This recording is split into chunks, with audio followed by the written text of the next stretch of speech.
জানো বন্ধুরা, আমার কি দুঃখ, আমাকে আর দিদি রান্নায় ব্যবহারই করে না। দিদি যা রান্না করছে সব আমাকে ছাড়াই করছে। তাহলে কি আমার দর কমে গেল বলো বন্ধুরা? তোকে ছাড়া একটা না দুটো রান্না করেছি, তাতেই নালিশ শুরু। আমি যখন রান্না করব একটা কথাও বলবি না। চলো বন্ধুরা, আজ বানাবো তেল ছাড়া মেথি মালাই চিকেন। প্রথমে শুকনো কাঠকোলায় গোটা গরম মশলা, পেঁয়াজ কুচি, আদা রসুন বাটা দিয়ে ভালো করে ভেজে নিলাম। তারপর 1 চামচ ধনে গুঁড়ো, জিরে গুঁড়ো, অল্প একটু জল দিয়ে মশলাটা ভালো করে কষিয়ে নেব। মশলা কষানো হয়ে গেলে বোনলেস চিকেনগুলো দিয়ে ভালো করে মিশিয়ে নিলাম। তারপর ঢাকনা দিয়ে দিলাম সেদ্ধ করার জন্য।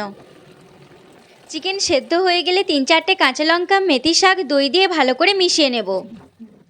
তারপর পরিমাণ মতো লবণ, 1 চামচ গোলমরিচ, 1 বাটি দুধ দিয়ে ভালো করে ফুটিয়ে নিলাম।